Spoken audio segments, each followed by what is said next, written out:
नमस्कार दोस्तों, पंजाब केसरी नवोदय टाइम्स में आप सभी का स्वागत है। पूरी दुनिया में भारत के एक फैसले का सम्मान किया जा रहा है। भारत में भगवान मर्यादा पुरुषोत्तम श्री रामचंद्र जी की जन्मभूमि अयोध्या में सर्वोच्च न्यायालय के आदेशानुसार मंदिर के शिलान्यास का कार्यक्रम संपन्न हो गया है।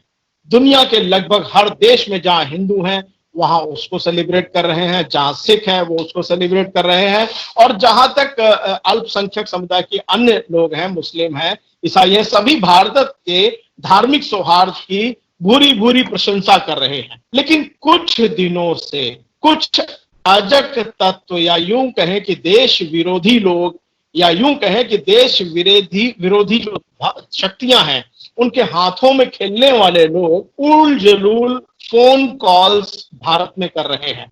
और उनका एक लाइन जो सबसे ज्यादा खतरनाक है या यूं कहें हर भारतीय को अच्छा नहीं लग रहा है कि भारत के प्रधानमंत्री को 15 अगस्त के दिन यानी जिस दिन भारत को आजादी मिली उस दिन परचम ना लहराने दिया जाए, यानी झंडा ना फहराने दिया जाए। हम इस पर दो प्रमुख जनों से बातचीत करेंगे। हमारे साथ मौजूद हैं ऑल इंडिया इमाम ऑर्गेनाइजेशन के चीफ इमाम साहब डॉक्टर उमेर इलियासी साहब। डॉक्टर उमेर इलियासी, आपका बहुत बहुत स्वागत है। शुक्रिया। हमारे साथ मौजूद हैं खालसा पंथ के जाने माने सिख नेता RP Singh ji. RP Singh ji Bharatiya Janata party के वरिष्ठ पदाधिकारी हैं। आरपी सिंह जी, आपका बहुत बहुत स्वागत है। गुरु फतेह जी। पहला सवाल आरपी सिंह जी, विदेशी धरती पर लोग इस तरह टेलीफोन कॉल्स कर ये कहना चाहते हैं कि भारत में सब कुछ सामान्य नहीं है। ठीक है, बड़े गिने चुने से लोग हैं। आज से कुछ दिन पहले इन्होंने कॉल दी थी कि हम लोग शीशगंज साहब गुरुद्वारे में और बंगला साहब गुरुद्वारे में आकर खालिस्तान के पक्ष में पाठ अरदास करेंगे। वो भी नहीं कर पाए। वो गुरुद्वारे के अंदर तो दूर, एक गुरुद्वारे के बाहर सड़क के बाहर खड़े होकर के 4 लोग एक मिमियामी सी आवाज में, खालसा तो गरजता है ना, मिमियामी सी आवाज में कुछ किया, उसका वीडियो बनाया, बोले देखो हमने चैलेंज कर दिया। सर में ये सिरफिरे से लोग हैं, कुछ सोचते हैं कि इस प्रकार की हरकतें कर कर देश में सिखों को या अल्पसंख्यकों को, बाकी अल्पसंख्यकों को भड़का लेंगे। ऐसा होने वाला नहीं है। भारत में रहने वाला जो हर अल्पसंख्यक का बशिंदा है वो भारत से खुश है, यहाँ पर तरक्की पसंद है और खूब अच्छी जिंदगी जी रहा है। तो इनके बेकाबू में आने वाला नहीं है। वो ठीक है, वो अपनी तरफ से कोशिश करते रहे, क्योंकि ये सब भूलते हैं श्री गुरु ग्रंथ साहब दुनिया में एकमात्र ऐसा ग्रंथ है जिसमें हिंदुस्तान शब्द दर्ज है। दुनिया में किसी और शब्द ग्रंथ में हिंदुस्तान शब्द नहीं दर्ज है। उसमें लिखा गया जब यहाँ पर हमला हुआ, अत्याचारियों ने हमला किया, तो अंतगत हुआ, गुरु नानक जी ने लिखा ऐती मार पई को लाने तहकी दर्द ना। उसका जो अंत होता है वो यहाँ होता है हिंदुस्तान समालसी बोला। तो उनको समझ नहीं आता, समझ ना उनको गुरु ग्रंथ साहब से कुछ देना। आरपी सिंह जी जो बाद में कॉल्स आए हैं वो एक ऐसे आतंकवादी के हैं, सिख आतंकी है, और वो खालिस्तान समर्थक माना जाता है। और उसके बारे में ये भी बात बड़ी मशहूर है कि एक देश के सत्ता शायद उससे समर्थन कर रही थी, लेकिन अब उस देश ने भी मना कर दिया है कि हम इसको समर्थन नहीं करते हैं। देखिए, अब मुझे पता नहीं, शायद आप अगर पन्नू का नाम ले रहे हैं तो उसमें कोई शक नहीं है कि उन्होंने कोशिश की थी शुरू में कुछ कनाडा अमेरिका से नाम जी। वो उसको आप मतलब वो उसका कुछ महना नहीं है। उसको उनका हेडक्वार्टर लाहौर में है। उन्होंने अपना एक खालिस्तान का दफ्तर का हेडक्वार्टर लाहौर में बनाया है। और ठीक है, उनको बोलो। और खालिस्तान की मैं तो लगातार कह रहा हूँ। और पन्नू को जब उनके क्यों नहीं बोलते आप सीधे क्यों नहीं बोलते कि पन्नू जो है पाकिस्तानी कठपुतली है? मैं बोलता हूँ, सुनिए, मैं तो कह रहा हूँ जी, मैं तो कह रहा हूँ जिनको खालिस्तान चाहिए लाहौर जाकर मांग ले जी। क्योंकि अगर वो खालसा राज की बात करते तो खालसा राज का जो हेडक्वार्टर था, जो कैपिटल था, वो लाहौर था महाराजा रणजीत सिंह टाइम में। वहां मांग ले जाकर, खालिस्तान की मांग करे, झंडा लहराए खालिस्तान का, फिर बात करेंगे। वो कर नहीं सकते क्योंकि वो पाकिस्तान के बिहार पे, पाकिस्तान में जो लोग चाहते हैं भारत में गड़बड़ हो, उनके बिहार पे, उनके बहस पे यहाँ पर शरारत करते हैं।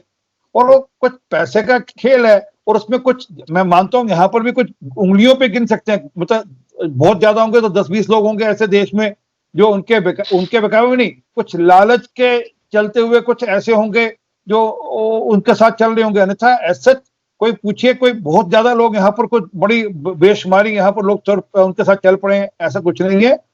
भारत का जो भी सिख या और भी जो माइनॉरिटीज के लोग हैं वो भारत में, मैं वापस पुनः रिपीट कर रहा हूँ, भारत में खुश है। इतनी खुशहाली भारत में है उतनी पाकिस्तान में ना माइनॉरिटीज की है ना वहां पर मेजोरिटी की भी है। वहां पे जो हालत है दुर्गति सबको पता है। और इसी प्रकार की मेहर इलियासी साहब, डॉक्टर मेहर इलियासी हमारे साथ हैं। डॉक्टर मेहर इलियासी साहब, भारत में लोकतांत्रिक जड़ें बहुत मजबूत हैं। यहाँ हर आदमी एक अगले दिन अपने प्रधानमंत्री से सवाल कर सकता है। शायद बाकी मुल्कों में ये संभव नहीं है। जिस तरीके की बातें यहाँ हो रही हैं, आप भी सुन रहे हैं, आपने भी वो कॉल सुने हैं।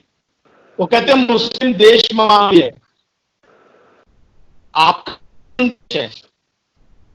तो 5.5 लाख मस्जिदों के मुखिया हैं। मैं सबसे पहले अपने तमाम भारतवासियों को जन्माष्टमी की मुबारकबाद, शुभकामना देता हूं। ये है भारतीय गंगा जमुनी सभ्यता संस्कृति। जी मैं अपने तमाम भारतवासियों को जन्माष्टमी की शुभकामना और देता हूं और मुबारकबाद पेश करता हूं। आज जिस तरह की जो हालात हैं देश के अंदर, चूंकि देश बहुत तरक्की की तरफ बढ़ रहा है और देश हमारा बहुत ऊंचाइयों पे पहुंच रहा है, तो जब देश तरक्की करता है तो ऐसे जो लोग होते हैं जो रुकावट बनते हैं, वो अपनी पूरी कोशिशें करते हैं कि देश के अंदर ये नफरत का माहौल पैदा किया जाए और देश को नुकसान पहुंचाया जाए। एक साजिश होती है। अनिल भाई, मैं आपको बता दूं कि हिंदुस्तान का जो मुसलमान है वो बहुत मुख्तलिफ मुसलमान है। हुब्बुल वतनी मिनल ईमान उस पर अपना कायम रहता है। आज तक मैं आपको याद दिला दूं कि आईएसआई जो थी उसने पूरी कोशिश करी थी कि किसी तरह के हिंदुस्तान के मुसलमानों को अपने बहकावे में कर ले, लेकिन वो किसी बहकावे में हिंदुस्तान का मुसलमान नहीं आया। ये साजिशें रची जा रही हैं। ये सब आप जानते हैं कि कौन से देश हमारे खिलाफ साजिशें रच रहे हैं। ये सब अच्छी भली भांति तरह आप जानते हैं। तो ये इनका एक मकसद है, इनका एक एजेंडा है कि हिंदुस्तान का मुसलमान बहकावे में नहीं आ पा रहा है, तो इसलिए इस मुसलमानों को बहकावा में डालने की कोशिश करी जा रही है, गुमराह करने की कोशिश की जा रही है। लेकिन अल्हम्दुलिल्लाह मैं आपको ये बात दावे से कह सकता हूं कि हिंदुस्तान का जो मुसलमान है वो अपने देश के प्रति वफादार है। वो कभी भी ऐसे लोगों की बहकावे में नहीं आएगा। जहां तक 15 अगस्त की बात है, हमारे वजीर आजम श्री नरेंद्र मोदी जी परचम उन्होंने लहराया है, लहराएंगे और लहराते रहेंगे। जहां तक बात थी हमारा जो मुल्क है, ये हमारे आपसी भाईचारा, गंगा जमुनी तहजीब, आपसी ये सब चीजें हमारे यहाँ बसी हुई हैं। ये हमारे यहाँ से निकल नहीं सकती है। हम एक दूसरे का त्योहार एक दूसरे के साथ हंसी खुशियों से मनाते हैं, एक दूसरे के साथ हंसी खुशी इस देश में रहते हैं। तो यहाँ किसी को किसी से कोई आपत्ति नहीं है। ये साजिशें हैं, ये जो हमारे पड़ोसी देश हैं, मैं तो खुल के कहना चाहता हूँ कि पड़ोसी देश आप जानते हैं कि चाइना, तुम जानते हो पाकिस्तान, ये सारे देश हमारे देश की तरक्की को बर्दाश्त नहीं कर पा रहे, श्री नरेंद्र मोदी जी के नेतृत्व को बर्दाश्त नहीं कर पा रहे। इसकी वजह से वो एक साजिशें रच रहे हैं। हमें इस साजिशों में नहीं आना है। हमारी सबकी इमाम साहब अभी यूएई में, अबू धाबी में राम मंदिर बन रहा है और वहां की सल्तनत बनवा रही है और बहुत खुशी खुशी बन रहा है। और अभी यूएई पाकिस्तान जिसको अपना बहुत अच्छा दोस्त मानता था, कल ही उन्होंने अपनी बात कह दी है, पाकिस्तान को चेतावनी दे दी है। देश में परचम यानी भारतीय तिरंगा तो हर इंसान के सीने में लहराता है, हर 138 करोड़ देशवासियों के घर पर लहराता है, हर मस्जिद पे लहराता है, हर गुरुद्वारे पर लहराता है। मैं तो बल्कि अनिल भाई ये कहूंगा कि मेरी तो एक नसीहत है, मेरे तो 5.5 लाख जो मस्जिदें हैं भारत की और तमाम जो 7.5 लाख मदरसे हैं, मैं तो उनको ये कहूंगा कि भाई अपने सब जो है 15 अगस्त पर अपने सब लोग भारत का झंडा लहराएं। और मैं तो सभी धर्म के लोगों से भी कहूंगा कि अपने धर्म के झंडे जरूर लहराने चाहिए, लेकिन भारत का झंडा राष्ट्र सर्वोपरि है। भारत का झंडा हमारे लिए, हमारे सबके धर्म अलग हो सकते हैं, हमारी जातियां अलग हो सकती हैं, हमारे इबादत करने के तरीके जरूर अलग हो सकते हैं, लेकिन हमारा जो सबसे बड़ा धर्म है वो राष्ट्र धर्म है, हमारा देश है। तो हमें अपने राष्ट्र धर्म को निभाते हुए हमें चाहिए कि 15 अगस्त को सारे धार्मिक जगह, हर घर के ऊपर, हर इबादत गाहों पर भारत का झंडा लहराना चाहिए। और इंशाल्लाह लहराएगा अनिल भाई, ये तुम देखना, हमारे भारत के लोग, हमारे सब लोग इस पर झंडा लहराएंगे। आरपी सिंह जी, भारतीय झंडा ये कौन रोक सकता है? ये पन्नू या कोई आतंकवादी कैसे तय कर सकता है? देखिए, एक बात अनिल भाई समझिए, हमारे भारत की एक संस्कृति है। ध्वज, राष्ट्रीय ध्वज 15 अगस्त के 1947 के बाद उसका इमरजेंस हुआ, परंतु उससे पहले हमारी एक संस्कृति है और उसका एक लंबा इतिहास है संस्कृति का। उस संस्कृति का ऐसा इमाम साहब भी, मैं भी उसी संस्कृति का ऐसा हूँ। हमारे पूजा पद्धति के तरीके अलग हो सकते हैं, परंतु हमारी सांस्कृतिक मूल धारा एक रहेगी, हमेशा रहेगी। हम उसको, हमको वो भूलनी नहीं चाहिए। इनके परदादा, परदादा या कुछ हो सकता है, वो उनके मेरे साथ रिश्तेदारी निकल सकती है, हो सकता है मेरे परदादा इनके साथ कोई रिश्तेदारी भी हो सकती है। तो ठीक है, आज ये एक अलग पंथ को, अलग एक पूजा पद्धति को अडॉप्ट करते हैं, मैंने अलग अडॉप्ट कर रखी है। ये बात पन्नू के समझ में नहीं आ सकती, क्योंकि जिसकी जेब में पैसे जा रहे हों वो दूसरी बात है, आपने कभी पन्नू की शक्ल देखी है? उसको पहले बोलो, गुरसिक्खी की जो मूल मर्यादा है उनको पूर्ण करे पहले। वो जो व्यक्ति बाल काटता है वो सिख नहीं सकता है, वो मूल मर्यादा तो पूरी करे। वो अपने आप को सिखों का नुमाइंदा समझता है। वो हम मान सकते हैं कि चलो नानक का नाम लेवा हो सकता है, नानक के नाम लेवा ऐसे भी हैं जो कि खालसा स्वरूप में नहीं है, तो वो खालिस्तान की बात करते हैं। पहले तो मैं भी गुरु नानक का नाम ले, सर मैं तो कह रहा हूँ सर, आप गुरु को सिख है ना, याद करता हूं। हाँ, मैं तो आपको भी गुरु को, जो सर मैं तो बेसिक कहता हूँ, जो नानक का नाम लेवा है, जो 8 शब्द बोल रहे मूल मंत्र के, वो हमारे लिए गुरसिख है, वो सिख है। जो बाद में खालसा स्वरूप बना है वो खालसा है। जो खालिस्तान की मांग कर रहे हैं उनसे बोले पहले अपना खालसा स्वरूप तो पूरा करो, कल तक तो आप ऐसे ही घूमते थे, तो इसलिए इनका कुछ है नहीं।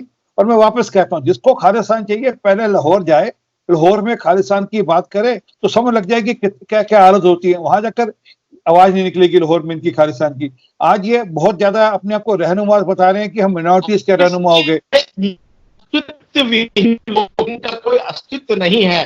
अगर वो विदेशी पर बैठ कर हमारे देश को चुनौती देंगे, हमारे देश के किसी भी हिंदुस्तान के नागरिक से ये नहीं रहने दें, देश का हर व्यक्ति कहेगा कि प्रधानमंत्री, हम भी अपनी छत पर, अपने दिल में, शरीर पर, अपने जिस्म पर गोद कर भारतीय झंडे को लहराएंगे।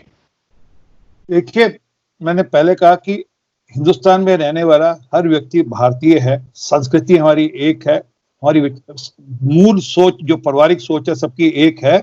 इसलिए हमारे लिए तो तिरंगा हमारी निशान है। अब उनको ये समझ जितनी जल्दी आएगी, मैंने अभी कहा थोड़े दिन पहले उन्होंने कोशिश की थी कि हम कहते थे हम गुरुद्वारे में जाकर खालिस्तान के घोषणा करेंगे। वो गुरुद्वारे में घुस नहीं पाए। जो लोग गुरुद्वारे में नहीं आ पाए, जो गुरुद्वारे में अपने धर्मस्थल पे नहीं आ सकते, वो क्या तिरंगे की बात कर रहे हैं? उनका कुछ लेना देना नहीं। उनको तिरंगे से क्या, उनको सिक्खी से कुछ लेना देना नहीं है। मैं तो स्पष्ट कहता हूँ, उनको सिक्खी से कुछ लेना देना नहीं है, उनको सिखिज्म से कुछ लेना देना नहीं है, उनको गुरुओं की मर्यादाओं की से कुछ लेना देना नहीं है, उनको सिख रात मर्यादा से कुछ लेना देना नहीं है, उनको सिख इतिहास से कुछ लेना देना नहीं है, उनको सिखों के गुरु ग्रंथ से कुछ लेना देना नहीं है।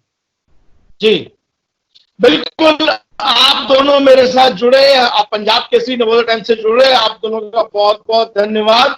और एक बार फिर से मैं ये कहूंगा इस देश के हर व्यक्ति से कि आतंकी इस देश के किसी भी व्यक्ति को कुछ भी नहीं समझा सकता, ना सिखा सकता है। हम भारतीय हैं, हम भारत के ध्वज का सम्मान करते हैं, और प्रधानमंत्री ही नहीं, हर व्यक्ति इस देश का झंडा लहराएगा 15 अगस्त को, और हम अपना स्वतंत्रता दिवस पूरी शान से मनाएंगे। आप दोनों का बहुत बहुत धन्यवाद। भारत माता की जय भारत, जय भारत माता की जय भारत, जय भारतीय।